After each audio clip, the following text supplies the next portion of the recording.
When you shop for a new Mercedes SUV, sing in this order. A, B, C, E, G, H, I, J, K, L, M, N, P, Q, R, S. There you go.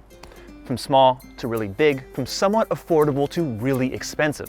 Today's review is brought to you by the letter C, as in GLC, the most popular Mercedes sold in America. It starts in the low 40s and it has a really nice interior.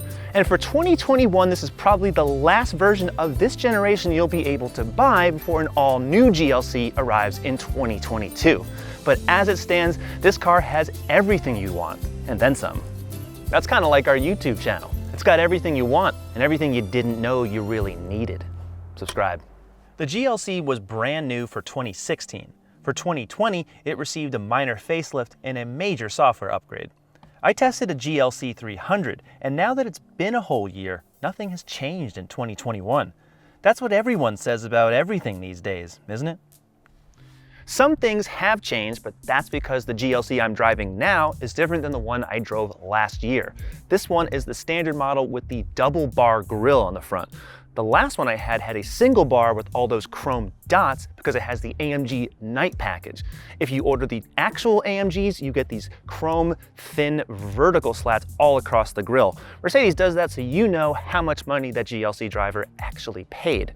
Now on these 18-inch wheels in this black paint, it doesn't look like much, but in the front, kind of actually unique among these SUVs, it's a slanted bumper for better ground clearance and approach angles. Mercedes has a feature called off-road engineering package, and that lets you essentially drive a separate driving mode for this car in more off-road terrain, even though most of these owners aren't gonna even know what that is. Overall though, it's a clean and it's an inoffensive design, but it's almost oversimplified. It doesn't really feel special enough. I feel the same way about the back of the GLC. It's good, but it's not great. Now Mercedes makes two other entry-level SUVs, the GLA and the GLB. And compared to those cars, the GLC is a work of art. The GLA looks like a Subaru Crosstrek, a GLB has all the appeal of a shuttle bus. And really, I expect a little bit more from Mercedes. I just want them to go more with this design. Maybe they will on the 2022 model, but for now, I like the GLC Coupe. That's the other trim with the more swept back roof. That's got some more appeal, or any of the AMG models with that wider, lower stance, the bigger wheels, the more flashy colors and everything. That's gonna give the GLC more of what you need, but it costs so much more money. All those cars do. But what it does have, and what's really useful, of course, in an SUV, is room. 19 cubic feet behind the rear seats and 57 with them folded. But there's a problem with these rear seats. Most SUVs have a lever or a button to slide or recline the seats. Can't do either in the GLC. There's a rake adjustment, but it can only be adjusted with the seat backs folded. So when this back seat is raised, you can squeeze a little more cargo behind it. But the problem is I'm sitting here and I have no control over it anymore. I have to repeat that whole sequence again. This is what sells the GLC. This interior, just like the one in the E-Class, has been out for many years now, but it still looks great. The build quality is high, and few cars in this price range come close to matching it. This interior, it's about as base as it gets on a GLC.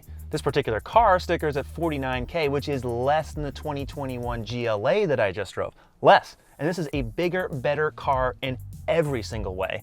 Now, the GLA, it's got some better screens and the air vents are cool, but other than that, it's substantially lower in quality than this GLC. Those quality features include a soft leatherette on the doors, padded doormat pockets. The leatherette, called MB Tex, feels like leather on these very comfortable seats, and the headrests are powered, and there's a powered thigh extension for the driver. Then there's this wood trim and ambient lighting sweeping over the console. What's a little weird about this GLC is that it doesn't come with a sunroof. It's not standard equipment, and this car doesn't have one at all. It also doesn't have the Burmester stereo, so instead of the pretty aluminum speaker covers you see on many of the ones in the advertisements, these are just faceless black covers. And I know you're thinking, for 49 grand, there must be, under here, a wireless phone charger. You just put the phone in here, push this button, boom. Now that's a fast charger.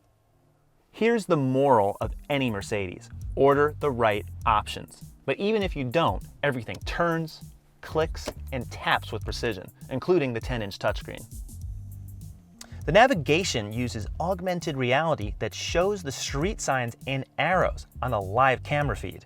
And even though that navigation is optional, blind spot monitoring with active parking assist is now standard. My test car doesn't have the driver assistance package, which brings a whole bunch of semi-automated features, including automatic lane changing, adaptive cruise, and lane centering. But if you watch my review of the GLA, you can see those features in action. But there are some cool tech features as standard. Hey Mercedes. How may I help you? I want some barbecue.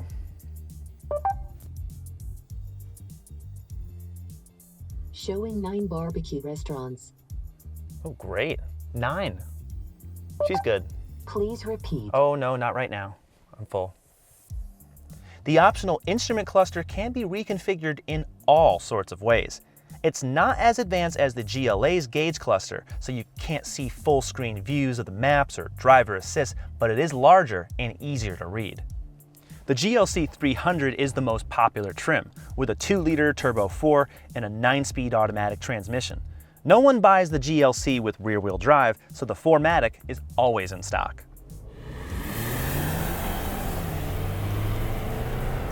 Acceleration is good. It's pretty strong, because this engine has 255 horsepower and 273 pound-feet of torque. And in a vehicle this size, it works. With a 9-speed transmission, the whole combination is great. I don't say that when this same engine and transmission are in a bigger car like the E-Class, but the GLC is smaller and lighter, and that's where this smaller 4-cylinder engine belongs. It's much stronger and better behaved than what you find in the GLA and the GLB.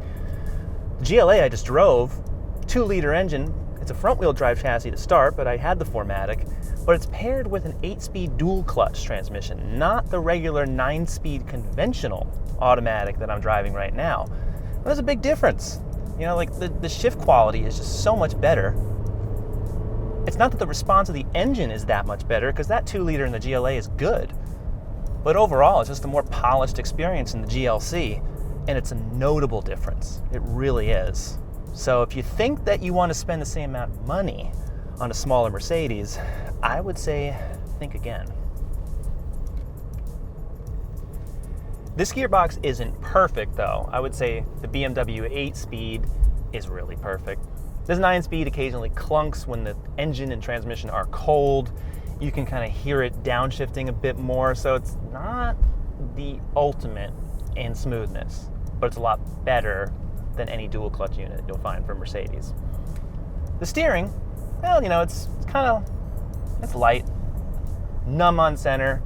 You put it in Sport Plus mode and it does firm up, but this car is not about sportiness. If it doesn't say AMG on the back of your GLC, you're not gonna say OMG. You know what I mean? I don't know how many 3-letter combinations I can say in the next few seconds, so I'll stop right here. The point is that it's just not a fun, fast car. It's not gonna be that way unless you're spending $70K plus on those cars. Because let's remember, twin-turbo V6 on the GLC 43 pushing out over 380 horsepower. And then if you get the GLC 63S, you're pushing over 500 in this little tiny car. It's got 2 turbos and a V8, so those are the crazy overkill ones. I would prefer the 6-cylinder one because I think it just gives you this car that much more character. It's lacking in the 300. Not bad, it's just, there's nothing to be excited about here. This standard suspension, it's good. You know, it's competent, it's safe, just a regular coil sprung suspension, no adaptive dampers, no air springs, nothing like that. You can get those on the GLC as options, and they certainly do improve the handling. As it stands, it's okay, but it rolls a bit more. It kind of floats a little bit more. Not exactly the driving dynamics that I'd like in a luxury SUV, especially. And the difference is pretty stark when you drive a C300, which shares the same chassis and the same powertrain. But because that car is sitting so much lower than this car, you just have a lower center of gravity, you got better control, better feel. That one I really like. So you have to ask yourself, if you don't really need the extra cargo space, you shouldn't get the GLC by default. Try a C-Class sedan if you're not really ferrying around a ton of people and you like driving. That's the one I'd get. Fuel economy, it's okay. EPA estimated 21 city 28 highway, 23 combined. That's for the most popular car that I'm driving right now, the GLC 300 4MATIC.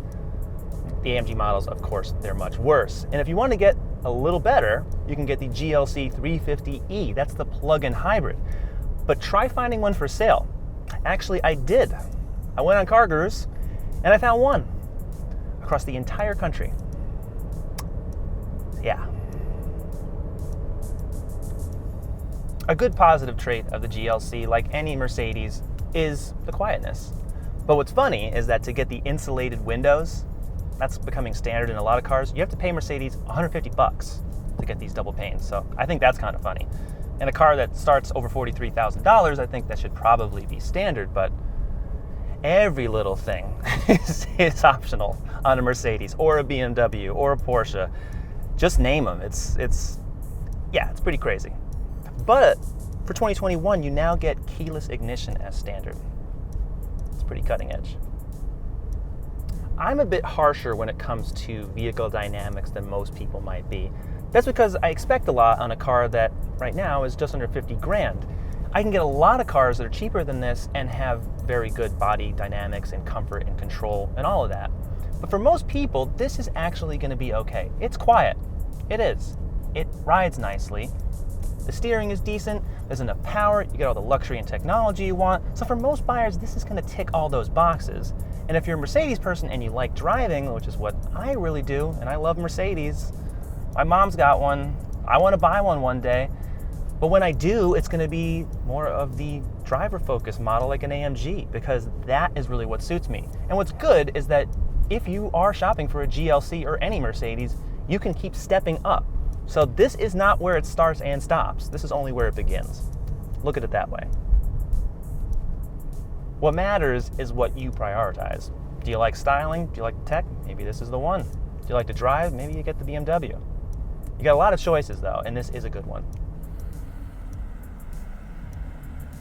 At $49,380 as tested with destination, this GLC is among the most affordable cars in the Mercedes lineup, and it's so much better in every way than the two smaller Mercedes SUVs. I think it needs another $5 grand in equipment to feel truly attractive. The Audi Q5 is boring. The Jaguar E-Pace is pretty, but it's even more expensive. I think the best players here in terms of overall style, performance, and everything you can get are the Volvo XC60, BMW X3, and Acura RDX.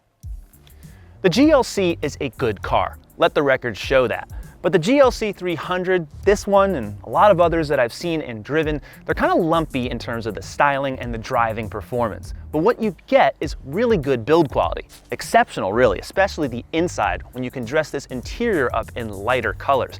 And you're getting technology in here that's really unmatched by a lot of other competitors.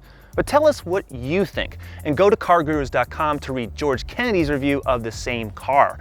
Like me, that man really knows what he's talking about. Thanks for watching. We'll see you next time.